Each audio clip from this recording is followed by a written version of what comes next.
მაგათ დაგიბრუნდით ძვირფასო ტელემაყურებლობა, ცოტათი გალოდინათ, მაგრამ არაუშავს, იმედია მოგვეტოვება ესეთი ცოდვები, რომელიც ფაქტურად ზიანის მომტანი არ არის, მთავარია სტუმრები ადგილზეა, თემა ძალიან საინტერესოა, ფილმი არაჩვეულებრივი, რომლის შესახებაც უნდა ვისაუბროთ. ბიჭებს უკეთ გამოვა ეს ყოველივე, ნუ შიგადაშიგ რაც გმა უნდა მე ჩემს პოზიციას დავაფიქსირებ, მაგრამ ამ შემთხვევაში გადაცემის სტუმრებს წარმოგიდგენთ პარასკევი რო უკვე კინოს დღეს ვაქციეთ, ეს სიახლე არ უნდა იყოს თქვენთვის, თუ კი ერთგული ტელემაყურებლები ბრძანდებით, ვინც შემოგვიერთდით ეხლა პირველად შეგიძლიათ გაითვალისწინოთ სამომავლოდ, რომ პარასკევი კინოს დღეა გადაცემაში შუღოთხე ქუთაისში და რაც შეეხება ჩემს ძვირფას სტუმრებს, ანტონ სინატაშვილის ალხონელი ტრადიციული სტუმრები, რომელსაც მე აქვე მივესალმები, ბიჭებო, შუადღე მშვიდობისა, გამარჯობა.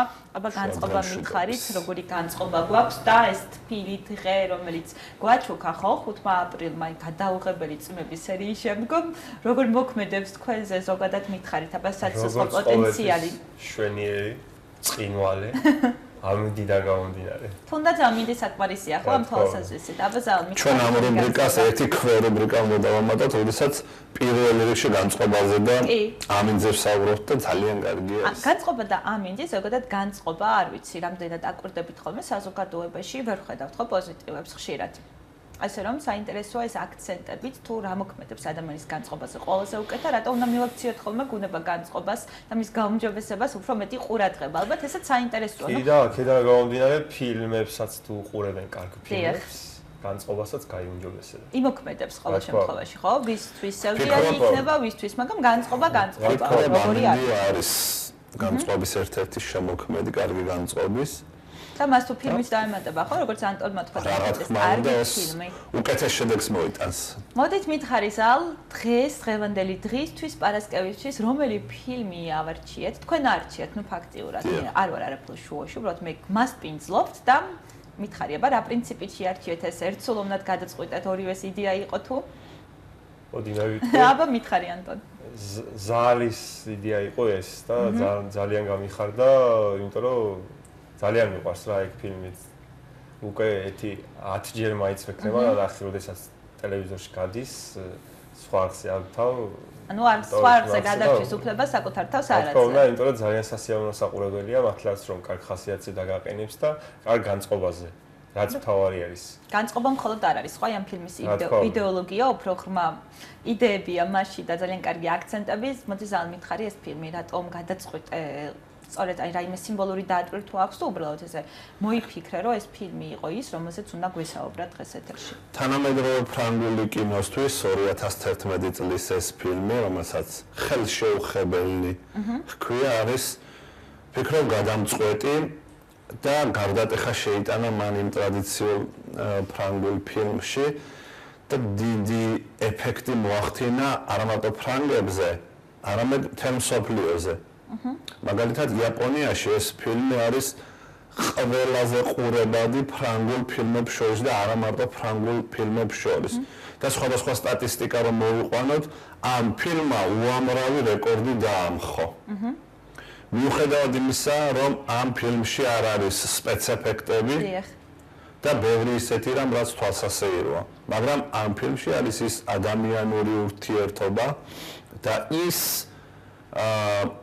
მანკიერების დაძლევის სტიმული, რასაც ვთქვათ, ინვალიდებისადმი დამოკიდებულება ჰქვია, უნარშეზღუდული ადამიანების მიმართ დამოკიდებულება ჰქვია, ინვალიდს როცა ხმარობენ, ეს ვფიქრობ, სპეციალურად ვახსენე ეს სიტყვა, არ არის მაინდა-მაინც მართებული, უნარშეზღუდული ადამიანები არიან ის ადამიანები, ვინც განსაკუთრებულ თანადგომას საჭიროებენ, მაგრამ ამ ფილმში ჩვენ დავინახავთ და ვხედავთ, რომ როდესაც ყველა სიბრალული უყურებს ამ ადამიანებს, ეს არ არის მათთვის მისაღები. და ეს ფილმი ზუსტად აი ამ პათეტიკაზეა აწყობილი და ნელ-ნელა მიუყვეთ მის შინაარსს და სცენარს. მოდი ზალ მითხარი ეს ანტონ ბოდიში როდის იხილე ხო ეს ფილმი პირველად? რამდენი წელი იყავი მაშინ და როგორ გამოსვლისთანავე, როგორც ზალი იყო 2011-ში, ნუ არ მოველოდი, იმიტომ რომ თანამედროვე ფრანგული კინო, ასე რომ ვთქვათ, ძალიან დიდი კრიზისს განიცდის, არ გამოდის.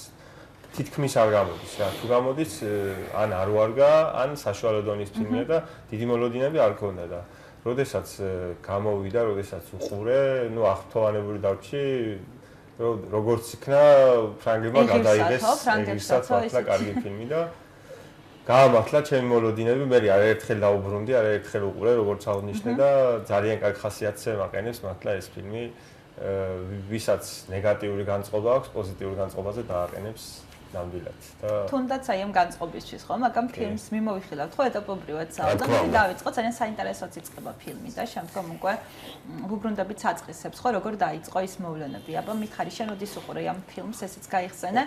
დაახლოებით რამდენიმე თვის შემდეგ, როცა ეს ფილმი გამოვიდა ჩვენს ეკრანებზე და ფილმი იწყება როდესაც მთავარი პერსონაჟები სანაძლეოს დებენ ერთმანეთში და მათ აქვთ ერთმანეთთან შეთანხმება, რომ რთულ მდგომარეობაში ერთმანეთს დახმარებით უნდა გამოძვრონ რთულ მდგომარეობიდან და ისინი მიდიან მანქანით, რომელიც მაზერატის ფირმის არის და საკმაოდ სწრაფი მანქანა, ანუ აქვს ეს შესაძლებლობები და მიზანმიმართულად ზედმეტად სწრაფად გადაადგილდება. ზედმეტად სწრაფად გადაადგილდება, რომ მიიქციოს პოლიციელების ყურადღება და მართლაც აედევნებიან პოლიციელები და რო გონიათ რომ დაუძრნენ მათ ორი ოხრიდან ისინი შემოარტყმებიან გარს და ფრანგული პოლიცია საერთოდ ცალკე არტია. გაუნებელყოფენ ამ ადამიანებს და აი ზუსტად იმ კრიტიკულ მომენტში ისინი დებენ სანაძლეოს რომ დაუძრებიან პოლიციელებს და თან ესკორტით გააცილებთ პოლიცია მათ საავადმყოფომდე. საავადმყოფომად კი ესაჭიროებათ იმისთვის, რომ თვითონ ფრანსუა კლუზეს პერსონაჟი, ანუ ფილიპი, რომელიც უნარშეზღუდულია, ცუდად ხდება. ძალიან კარგადაც ართმევს, ხო? და ძალიან კარგად აკეთებს ყველაფერს. ვითომ ის ცუდად გახდა და პოლიციელები იძულებული არიან, რომ მართლაც ესკორტით მიიყვანონ ისინი საავადმყოფომდე და ფილიპი ეუბნება მაშინ დრის, რომ ის მის გარეშე ვერაფერს ვერ გააკეთებდა. ანუ ისინი არიან ერთმანეთის შემავსებლები. ამ ფილმს სხვადასხვა კინოგაქირავებაში და სხვადასხვა ინტერპრეტაციაში, სხვადასხვა ქვეყნებში ჰქვია 1+1. ანუ როდესაც ამ ადამიანებმა იპოვეს ერთმანეთი და ერთმანეთს ავსებდნენ. ძალიან კარგი ტანდემი გამოვიდა, უტაქტო, ნაკლებად განათლებული საეჭვო იდეების მატარებელი ადამიანისა და წარსულში ნასამართლების და ხელოვანი ადამიანის ფილიპის, რომელიც საკმაოდ დიდ ქონებას ფლობს, მაგრამ პარაპლანზე დაიმტვრა ის ხერხემლის ტრავმა აქვს და ის უნარშეზღუდულია, მაგრამ მას აქვს ყველა ის საშუალება, რომ სიცოცხლით დატკბეს. თუმცა დრისი არის ის პერსონა, რომელიც ეხმარება ამ ყველაფერში. და ის ადამიანები, ვინც მაღალი რეკომენდაციით და ფრანგული ტაქტით და პროფესიონალიზმით გამოირჩევიან, ისინი არ არის ფილიპისთვის მისაღები. მისთვის მისაღებია ის ადამიანი, ვისაც არ ეცოდება და როგორც მის თანასწორს ისე უყურებს. ანტონ, ძალიან საინტერესოა ხო, როდესაც ცდილობენ ადამიანები, ანუ ის მოიპოვონ ის პოზიცია, რომელიც შემდგომ დრის ხდება, ეს არის მომრელის პოზიცია, თუ როგორ შეიძლება ვუწოდოთ, დამხმარე პოზიცია და ძალიან საინტერესოა ეს მომენტიც, ხო? როგორ მოხიბლა თავდაპირველად დრისმა ფილიპი? თავისი პირდაპირობით მოხიბლა პირველ რიგში, ანუ გასაუბრება როცა ჩატარდა, სანამ გასაუბრებასთან მივართ, მანამდე უნდა ვთქვათ, რომ ეს დრისი არის ნასამართლევი, კრიმინალი, ასე რომ ვთქვათ და ყველა გაურბის სამსახურებში არიღებენ, ციხეში ნაჯდომია და ჩვენთანაც ასე არის საქართველოში და არ არის გასაკვირი და ამიტომ მით უმეტეს არის აფრიკიდან არის და ძალიან ძნელი არის მისი სამსახურში მიღება და თვითონაც ისე მივიდა გასაუბრებაზე, რომ ელის რომ ტყუილადა ვარ მოსულიო რა, საბოლოოდ ასე გასაუბრება იმით დამთავრდება, რომ უიმედოდ დამთავრდება დოკუმენტებს რაც არის და მიუგდებს და მოდის იცის რომ არ მიიღებენ და შემდეგ როცა ურეკავენ გაოცებულია თვითონაც რომ არ ელის და ჩემი აზრით როგორც ალიკომ აღნიშნა რუსებმა დაარქვეს ასე 1+1 ავსებენ ერთმანეთს რა იმიტომ რომ ანუ ამას ფეხები არ აქვს და ეს ეხმარება გადაადგილებაში და არა მხოლოდ გადაადგილებაში, ეხმარება ფიქრობ ყველაფერში, ხო, მაყურებელი როდესაც. ეს უკვე ნელ-ნელა ყველაფერს აკეთებენ ერთად. დღის არც კონდა რეალურად სრული ამ ადამიანთან ემუშავა, მას უნდა უარის თქმა, მისთვის უარი უნდა ეთქვათ, რომ შემდეგ შემწეობა მიეღო. რადგან სხვა სამსახურს ვერ პოულობდა და ის ქუჩაში მოღვაწეობდა და ამ მოღვაწეობით ცდილობდა რომ ეარსება. ამიტომ მისთვის მართლაც მოულოდნელი იყო აი სხვადასხვა ნიჭის და სხვადასხვა თვისების საკუთარ თავში აღმოჩენა და შემდეგ უკვე ვხედავთ, როდესაც ის ქმნის ნახატს, რომელსაც ერთერთი მეცენატი შეისყიდის. ანუ შეასყიდინებს უფრო სწორად. ხო, აი ისე შოუ. დიახ, ვიდრე მივალთ ხო მაგ ეპიზოდამდე, საინტერესოა ჯერ კიდევ საწყისებშივე დრისის და ფილიპის საუბარი, სადაც მაკიაჟიან მოტივაციაზე საუბრობენ, ხო? ალბათ თქვენზე როგორ მოქმედებს ბიჭებო მაკიაჟიანი მოტივაცია? ანუ თვითონ ერთ-ერთი ეპიზოდი არის, ან ეგეც და კიდე ერთ-ერთი ეპიზოდი არის, როდესაც ასწავლიან, ან რა უნდა გაუკეთოს, ნუ წყალებში ავამტყობს. რა უნდა დაბანოს, დაუშვათ ღამის ქოთანი უნდა გაიტანოს და ასეთ რაღაცები. რა თქმა უნდა და მიდის ამბობს, რომ არა, მე მაგას არ ვიზამ. შანსი არ არის, მაგის გამკეთებელი არა, თუ არ გააკეთებ, მაშინ სხვანაირად არ გამოდის და ბოლოს იძულებული ხდება, რომ ესეც გააკეთოს და მე მგონი ამის მერე იცვლება მისი პიროვნება მთლიანად, რომ აი ასე აკეთებს, ასე უვლის და პიროვნულადაც უკვე დამოკიდებული ხდება შემდეგ ამ ადამიანის მიმართ და თუმცა ზალ როგორ ფიქრობ ეს ყველაფერი დღესმა იძულების დაიწყო ამ ყველაფრის გაკეთება თუ თავიდანვე მიხვდა რომ ფილიპი იყო ეს ადამიანი ფიქრობ რომ ის ისეთი ხასიათის ადამიანია იძულებით ვერ გააკეთებინებით ამ საქმეს და რაც შეეხება მაკიაჟიან მოტივაციას დრისის დახასიათებაში მოცემულია რომ ის არის მექალთანე ქუჩაში მოჭხუბარი და სხვადასხვა ისეთი თვისებების მქონე ადამიანი რომელიც წესით ფილიპისთვის მიუღებელი უნდა ყოფილიყო მაგრამ მიუხედავად ამ ყველაფრისა ფილიპისთვის გაცილებით უფრო ფასეული აღმოჩნდა დრისი, რომელიც გახდათ უტაქტო და პირში მткმელი ადამიანი და თავისუფალი ადამიანი, ვიდრე შტამპირებული და სტერეოტიპული აზროვნების ადამიანები, რომლებიც სხვადასხვა კუთხით მიუდგნენ ფილიპს, მაგრამ ვერ მოხიბლეს. ანტონ, ფილმის განმავლობაში ფილიპი ასევე მოუთხრობს ხო საკუთარ თავგადასავალს დრის. მოდი საბეჭდილება შევქმნათ ადამიანებს. კი, და ფილმშიც თვითონ რეჟისორიც გვაჩვენებს, ანუ ეს დრისი არის ნაშვილები. ფრანგულ ოჯახში იშვილეს, იმიტომ რომ მის ოჯახს არ გააჩნდა იმის სახსრები. თუ არ ვთქვი შვილი იყვნენ ოჯახში, რომ შვილი ერჩინათ და ამიტომ გაატანეს მის დეიდას.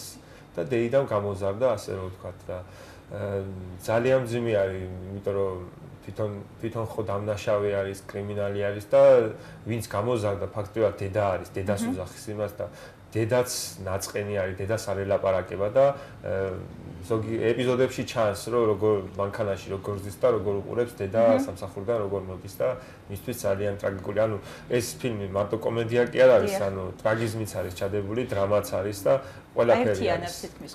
ტრაგიკომედია და ამ ჟანრის ფაქტობრივად ყველა სეგმენტს მოიცავს.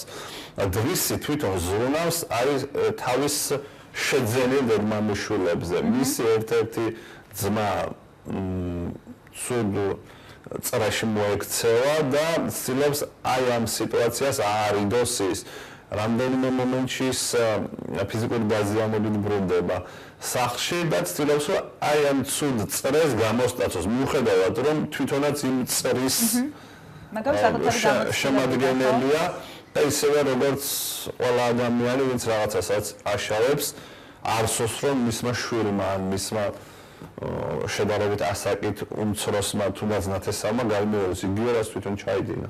თუმცა ანტონს ვთხოვე ეთქვა ის მომენტი გაიხსენებინა, როდესაც თავად ფილიპე საკუთარ თავგადასავალს უამბობს დრის, ხო? ეს მომენტი გავიხსენოთ. აი ამ მომენტში როდესაც ის უყვება რა გადაიტანა ცხოვრების განმავლობაში, მას არანაირი საზრუნავი აქვს მატერიალურ თემატიკასთან დაკავშირებით. ის ერთობოდა ცხოვრებით, ტკბებოდა და მისი ჰობი არის პარაპლანით ფრენა. როდესაც მან ხერხემალი დაიზიანა. და ამის გამო ზის სავარძელში და ერთ-ერთ მომენტში დრისი, რომელსაც სიმაღლის შიში აქვს, გააკეთებს იგივეს, რასაც თავის დროზე აკეთებდა ფილიპი.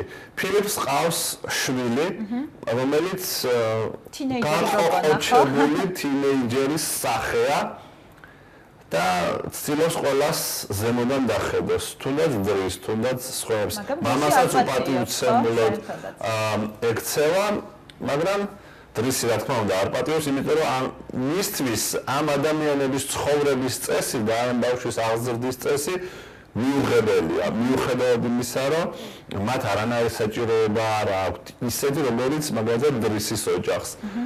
ზუსტად აი ეს არის ამ ფილმის ერთ-ერთი პასაჟი, როდესაც გვაჩვენებს, რომ მატერიალური დალხინების თუ გაჭიროების პირობებში ადამიანები როგორ შეიძლება იყვნენ ან ზნეობრივად მაღალ დონეზე, ან ზნეობრივად პირიქით დაცემული. აი, არ იყვნენ ბედნიერები, ხო? ყველაფერი და არ იყოს ბედნიერი. როდესაც რაღაც გაბედნიერებს უბრალოდ მე კრიმინალი დრის. უფრო ნაკლებ სიამოვნებას მოიცავს, მაგრამ დრისისთვის უდიდესი ბედნიერება იყო, როდესაც ის სამსახურში დაიტოვეს და შემდეგ უკვე მაღალიან აზღაურება ჰქონდა ამ ადამიანთან და როდესაც ნახაც იყიდნენ, ხო, საერთოდ დავიწყება. ფუფუნება ნახა, ასე რომ ვთქვათ და ერთი ეპიზოდი არის, როდესაც ანუ თავის ნახევარ ძმას არ ეუბნება რა იმის რომ ანუ სად მუშაობს, სად დადიხარო და არაფერს არ ეუბნება და შემდეგ უცებ როცა დაბრუნდება სახლში დახვდება ის და აუ რა კაი ადგილზე ცხოვრობ რა კაი ეგი შენი ოთახია რა კარგი ოთახია რაღაც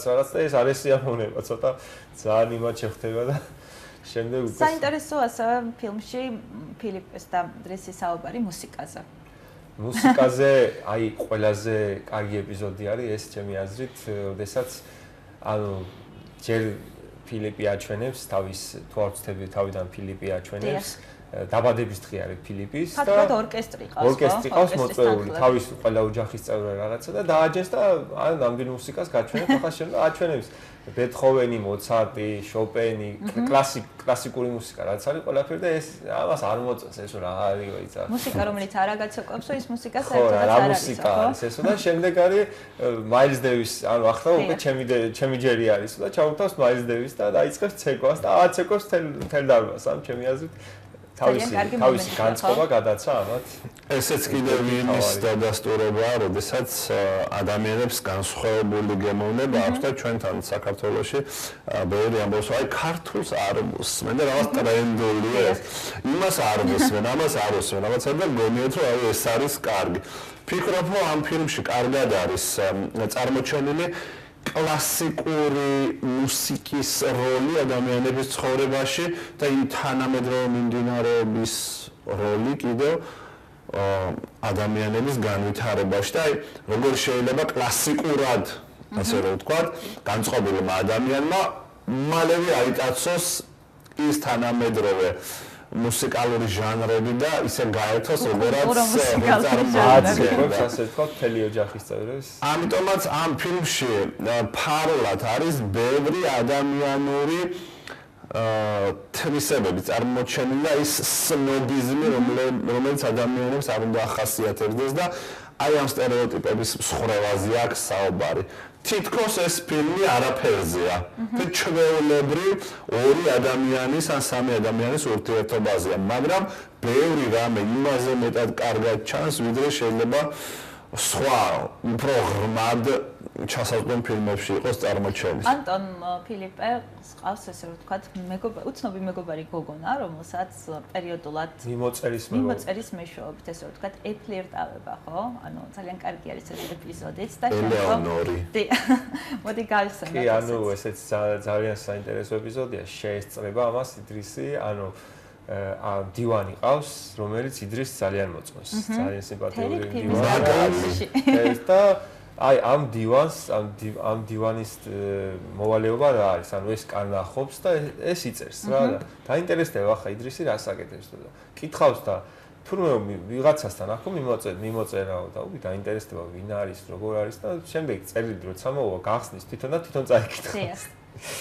ხო და მე ეტყვის კი, მაგრამ რატო არ ხვდები, რატო არ ნახულობ ეს ეტყვის, ახლა ჩემი მდგომარეობიდან გამომდინარეო როგორანაირად და ისე ჩახლა თავს და გააკეთეს ბოლო-ბოლო აიძულებს და დაურეკოს და გაასაუბროს. ერთი თავის პირველად ვერ გაძლევს და ფილიპი წავა. ხო, ერთი ასე არის, რომ წავიდეთ რა გვინდა ახლა და წავა და მე რატომღაც ბოლოსკენ ყველაფერი მოგვარდება.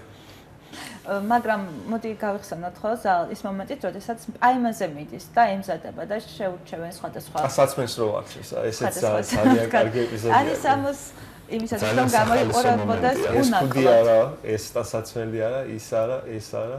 შაბში რა შეგვიძლია ვთქვა დრისმა რა შეცვალა ფილიპეს ცხოვრებაში? დრისი დაიხმარა, ფილიპს დაეძლია ეს კომპლექსები, რაც მის უნარის შეზღუდვასთან იყო დაკავშირებული. მან დააძლევინა თუნდაც ის შიში, როდესაც ტელეფონზე ვერ ესაუბრებოდა ამ ადამიანს. პირდაპირ დაურეკა ელეონორს და გაასაუბრა ფილიპი და იქ წარმოჩნდა, როდესაც ადამიანს მიუხედავად იმისა, რომ მას არ უყურებენ, შეზღუდული არის, დაკომპლექსებულია. აი მაგალითად ჩვენ რეალურ ცხოვრებაში ხო Facebook-ის ლომებად წოდებული ადამიანები რეალურ ცხოვრებაში ვერაფერსაც ვერ აკეთებენ და ვერაფერს ვერ აღწევენ, მაგრამ არიან ადამიანები, ვისაც Facebook-ში არ უნდა მოღვაწეობენ, პირდაპირ ურთიერთობა ურჩევნია, ყველანაირი კატეგორია არსებობს, ამიტომ აქ დრისმა გადაწყვიტა დაეძლია ფილიპის კომპლექსი. მიუხედავად იმისა, რომ ტელეფონში ვერ უყურებდა, ის უნარ შეზღუდული იყო თუ სახსალამათი ადამიანი, მან ის პირველი ნაბიჯი გადაადგმევინა, დრისმა გადაადგმევინა ის პირველი ნაბიჯი, რომელიც ფილიპს უნდა გადაედგა და შემდეგ უკვე ეს ფილმიც იმ სიკეთით სრულდება, რაც დრისმა ჩადო აი პირველ მარტს. მაგრამ პირველად მაინც ვერ მიაღწია მიზანს, იმიტომ რომ მიდიან და შემდეგ აჩვენებენ, რომ ეს ელეონორი მოდის და კითხულობს და არ ხვდება ისინი, ძალიან ცუდად ტარდება. პირველი მცდელობა. მაგრამ მეორე მცდელობა ძალიან წარმატებითაც დასრულდება, ხო? ანტონ, ვისაუბროთ იმ ფაქტზეც, რომ ნახევარწმის გამო დრისი იძულებულია დატოვოს ფილიპი და შემდგომ იქ ჩანს, რომ სხვა მომლელებთან უწევს ურთიერთობა და როგორი უბედურია თავად ფილიპი. კი, აი ეგ არის კიდე ერთ-ერთი მთავარი, ასე ვთქვათ, ფილმის მთავარი აზრი, რომ შერჩევას ჩაატარებს მომლელების შერჩევას. კლავაც კასტინგი გამოცხადდება, ხო? ну აიყვანს ახლა ერთს სამედიცინოზე სწავლობს რა და ეს იდრისი ხო თავისუფალი იყო, არაფერი არ ერიდებოდა და ვისაც აიყვანს თეთრი ხალათი და რაღაცა და ასე გამოწკეპიდა და ბოლო ეტყვის ახლა თავიდან ეტყვის რომ გაიხადეო ეს მაშინ საავადმყოფოში მგონია თავიო და მაინც რო აგზელებს და რაღაცა ხო ვერ უკეთებს რა როგორც და იდრისი ენატრება ასე რომ თქვა დეპრესიაში ჩავარდება ჩანს წვერსაც მოუშვებს და შემდეგ უკვე ერთ მსახური ქალი ყავს, ეს ქალი ურეკავს იდრის და იდრის ეუბნება რომ ძალიან ცუდ დღეში არისო ფილიპიო და თუ შეიძლება მოხვიდე და ნახო და ნახავს და სწორედ ამ დროს არის რომ პარაპლანით გაფრინდებიან, მე მგონი თუ არ ვწდები ამ დროს არის და ყველაზე წაიყვანს და კარგი გაანთავისუფლა ასე რომ ვთქვათ და გაახალისა იდრისმა ფილიპი ამით. ზალის ისიც უნდა ვთქვათ რომ ფილმი ნამდვილ ამბავზეა. კი, ეს არის ნამდვილი ამბავი, რომელიც თითქმის იგივე სცენარით განვითარდა იმ ადამიანის ცხოვრებაში, რომელსაც ჩვენ ფილმში ვუყურებთ და რა თქმა უნდა ფილმში უფრო რომანტიზირებულია ყველაფერი, მაგრამ რეალურად ყველაფერი იგივე სცენარით წარიმართა იმ ადამიანის ცხოვრებაში და მხოლოდ ის სცენა, როდესაც ბოლოს დრისი ტოვებს ფილიპს და ფილიპი ელეონორს ხდება ფილიპის სახეზე წერია მთელი ფილმის ის აზრი და ის ბედნიერი მომენტი არის მთელი ფილმის წონა. როდესაც ისინი ხდებიან ერთმანეთს და იქ ქალბატონზე არ არის გადატანილი აქცენტი, იქ არის დრისის და ფილიპის ურთიერთობაზე. ფილიპს აქვს იმდენად მეტყველის სახე და კარგად არის შერჩეული ეს მსახიობი, რომელიც თვალებით და სახის მიმიკებით იმდენად ნათლად გამოხატავს ყველაფერს, რომ ფაქტობრივად არ სჭირდება იქ სიტყვებით ახსნა არაფერს. ამიტომ ვფიქრობ, რომ აი ამ ფილმმა მთელ მსოფლიოზე დიდი გავლენა მოახდინა. დიდი გავლენა მოახდინა მიუხედავად იმისა, რომ არც მეორე მსოფლიო ომზეა, არც ისეთ საკულტო მომენტებზე და ისტორიულ მომენტებზე, რომლებიც ჩვენ მსოფლიოს ისტორიის ნაწილია, ეს არის ორი ადამიანის ურთიერთობა, ზოგადად ადამიანების ურთიერთობა, რომელიც იმდენად მნიშვნელოვანია ჩვენს ყოველდღიურ ცხოვრებაში, რომ ზუსტად ამიტომ გესვა ამ ფილმს უყუროს ყველამ, ვისაც ჯერ კიდევ არ უნახავს. მართლმებული ვარ, თვითონ რეჟისორსაც არ ეგონა, რომ ასე დიდ პოპულარობას მოიპოვებდა და თვითონ ომარ სისას არ ეგონა, იმიტომ რომ მიმაჩნია, რომ დღემდე მოიაზრება როგორც იდრისის როლის შემსრულებელი და არსებობს ასეთი მსახიობები, რომლებიც ერთ ამპლუაში არიან ჩაჩენილი და მე მგონი ომარ სი არის ეგეთი სამწუხაროდ. ანტონ, რატომ უნდა იხილონ ადამიანებმა ეს ფილმი? რატომ და პირველ რიგში ადამიანურობას აჩვენებს, ადამიანურ ურთიერთობას, სიყვარულს, როგორ შეიძლება იქცეს კრიმინალი, როგორ შეიძლება იქცეს პატიოსთან და კარგ ადამიანთან. რა თქმა უნდა და როგორ შეიძლება მდიდარი ადამიანი იქცეს ჩვეულებრივ ადამიანად, ასე რომ ვთქვათ. და მდიდარმა ადამიანმა მისცეს კრიმინალ შანსი, ხო? რა თქმა უნდა. ამ ადამიანში გაიღვიძა ხელოვნების ნიჭმა, როდესაც მან ნახატი დახატა და შემდეგ ფილიპმა უკვე ხელი შეუწყო მას, რომ ამ ნიჭით ის ფაქტიურად გასულიყო ცხოვრების ასპარეზზე. ის აკვირდება თავის ნახატს. და ეს შთაგონება მას მისცა ფილიპმა, როდესაც ფილიპმა აბსტრაქციონისტულ ნახატს გახედა და უყურებდა დაახლოებით 2 საათი და აკვირდებოდა მას. და დრისმა სიცილი ატეხა, როდესაც აი ამ ნახატს შეხედა და ერთი კიდე ასეთი მომენტი იყო, როდესაც ოპერაში მიულიან ისინი და ადამიანი, რომელიც ხის კამოფლაჟით გამოვა სცენაზე, დრისისთვის ძალიან სასაცილო და მისთვის ზოგადად ხელოვნების ეს სფეროები, მხატვრობა, ოპერა, ბალეტი, ასეთი რაღაც გახდა უფრო ახლობელი და აი მხატვარი თუ გახდებოდა დრისი ვერავინ ვერ წარმოიდგენდა თავიდან სცენარის 100,000 ევროთი გაიყიდებოდა. ამიტომ ამ ადამიანებმა ორივე ერთმანეთში შეავსო და ფაქტიურად ჩემთვის უკვე იქ მეორე ხარისხოვანია ფილიპი უნარ შეზღუდულია თუ არა. საერთოდ ეს ხაზი უკვე იკარგება ამ ფილმში და ჩვენ აღვიქვამთ ამ ყველაფერს, რომ ჩვეულებრივ ორ ადამიანს და რა თქმა უნდა ჩვეულებრივი ადამიანები არიან, არავით არის განსხვავებით, როდესაც ორი ადამიანი ერთმანეთს ავსებს და აქ არის კიდევ ყველაფრით განებიღებული ფილიპის სახე, რომელიც არ კარგავს იმ ადამიანობას. იმ თვისებებს, რომელიც აუცილებელია შეგნებული ადამიანისათვის. მას შეეძლო რაღაც ისეთი რამ გაეკეთებინა დრისის, რომ ყოველ წუთს ეგზნობინები, რომ აი მე ხელფას გიხდი, აი ამას ვაკეთებ, აი მე თავიდან დაუნება, ხო, რა კარგიაო ხის კმაყოფაზე ცხოვრებაო.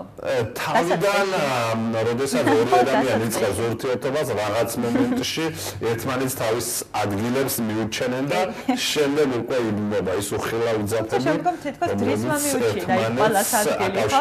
ბოლოს გამოჩნდება, რომ ან რა არის მეგობრობა და როგორ დამეგობრებიან. ესენი განუყრელი მეგობრები მიუხედავად სოციალური ცენზურისა, სიმდიდრისა და ასე შემდეგ. კიტრებით გვიჩვენებენ, რომ დღემდეო, ან გვაჩვენებენ, რომ ნამდვილ ამბავზეა და დღემდე განუყრელი მეგობრები არიანო ერთმანეთისო და ჩემი აზრით ეს ძალიან ბევრ ამას ნიშნავს რა. და ეს ნიშნავს იმას, რომ ვისაც არ უნახავს ჯერ ფილმი, აუცილებლად უნდა იხილოს, ხო? ბიჭებო. ვფიქრობ, აი ეს მომენტები, რომელიც არის აი ამ ფილმში ფაქტიურად შეუმჩნევას ხდის იმ დროს, რასაც ეს ფილმი მოიცავს. ეს ფილმი ფაქტიურად ერთი ამოსუნ თქვით შეიძლება ნახო. კარგი წიგნით წაკითხვა შეიძლება. წიგნის წაკითხვა ამობენ და ფილმზე შეიძლება. ნამდვილად და ეს არის ახალგაზრდებზე თუ ჩვენ დავაკვირდებით ფილიპის თინეიჯერ გოგონას, როგორ არ უნდა იქცეოდეს გაყოჩებული ბავშვი და როგორ უნდა იქცეოდეს ადამიანები, რომლებიც სარგებლობენ სხვა ადამიანების ნდობით, როდესაც მთელი ქონება აქვთ ჩაბარებული იმ ადამიანს, რომელსაც საკუთარი ქონების განკარგვა ფაქტობრივად არ შეუძლია და იქ არის ერთი მომენტი, როდესაც ერთი კვერცხი დაიკარგება ფილიპის კოლექციიდან, 25 კვერცხიდან, რომელიც ფილიპის და მისი მეუღლის ურთიერთობაზე მეტყველებს. ისინი 25 წელი იყვნენ ერთად და 25 წლის აღსანიშნავად 25 კვერცხი ჰქონდა და დაიკარგება ერთ-ერთი კვერცხი, რომელსაც ფილმის საფინალო სცენებში უკვე დრისი უკან აბრუნებს. მთელი ფილმის განმავლობაში ეძებს ამ კვერცხს, კითხულობს, ასე რომ ვთქვათ, ქურდებში დადის, ანუ სად არის, როგორ არის, ვერაფერს ვერ არკვევს და ბოლოს უკვე ჩნდება მოულოდნელად ეს კვერცხი. მოკლედ, ძალიან საინტერესო ფილმია, აუცილებლად უნდა ნახოს ადამიანებმა. განმორჩილად ასაკისახო. ფილმის მოვიშველიებ, პირველად წაკითხვის სიამოვნება ხომ არის, ეს იქნება პირველად ყურების სიამოვნება ამ ფილმის. და ვფიქრობ, სხვა რიმეიკებთან შედარებით ეს ფილმი არის შეუცვლელია, რა თქმა უნდა. ფიქრობ, რომ აი ამ ფილმს უნდა უყურონ აუცილებლად. შემდეგ მოვა ყველა საშუალება აქვს, რომ სხვა რიმეიკებიც ნახოთ. ჩემი აზრით, ჰოლივუდმა გადაიღო ახლა 2018-ში გამოვიდა 19-ში და არ პოვა ისეთი პოპულარობა, როგორც ფრანგულმა ფილმმა, იმიტომ რომ სულ სხვა დონეა, ასე რომ ვთქვათ რა. კლასიკური ფრანგული ფილმი როგორია, დაგებული ცალი ისევე გადაიღებს რა, ჩემი აზრით. რაც არ უნდა კარგი მსახიობები მოიწვია. არ აქვს მნიშვნელობა. თავარი რამდენად გულწრფელად თამაშობ და ზუსტად იპოვი პერსონაჟი და დაიჭერ მომენტს. ბიჭებო, ძალიან დიდი მადლობა, რომ იყავით ჩვენთან ერთად. აქვე გავკაძნიერდები და კითხავთ მომდენო პარასკევისთვის უკვე ხომ არ შეგირჩევიათ ფილმით. გვაქვს რაღაც კონტურები და გამისაჯაროთ, ხო, იმედია მე მაინც. აუცილებლად გაცნობთ. ძალიან დიდი მადლობა, რომ იყავით ჩვენთან ერთად. მადლობა თქვენ გისურვებთ და მომდენო პარასკევაში შეტანილი წვლილისთვის. მომდენო პარასკევამდე საერთოდ რომ შეხვედრამდე დაგემშვიდობებით, ბედნიერ დღეს და უქმებს გისურვებთ. თქვენც ასევე. ძვირფასო ტელემაყურებლებო, გადაცემის სტუმრები კიდევ ერთხელ გახსნენ ანტონ სინატაშვილი, ზალ ხონელიძე. ბიჭებს მე აქვე დავემშვიდობები. დაგემშვიდობებით თქვენს გადაცემაში 4 ქუთაისში ორშაბათს დაგიბრუნდებით, თუმცა აქვე შემიძლია გაუწყოთ, რომ 19 საათზე გადაცემა დისკურსით შემოგიერთდებით და იქვე გეტყვით, რომ დღეს გადაცემის სტუმრები იქ გადაცემას დისკურს გულისხმობ, დავაანონსებ პარტია თავისუფალი საქართველოს თავმჯდომარის მოადგილე ბატონი გოგი წულაია და პარტია გირჩის ქუთაისის ორგანიზაციის ხელმძღვანელი თემურ ცამციშვილი იქნება. შესაბამისად, ეს იმას ნიშნავს, რომ 19 საათიდან შეგიძლიათ უყუროთ გადაცემა დისკურს და ზოგადად გადმოერთოთ მეგაზე. ბედნიერ დღეს გისურვებთ, 19 საათზე შევხვდებით ერთმანეთს, ნანომუშაობდით თქვენთვის, მადლობთ ყურადღებისთვის, ნახვამდის.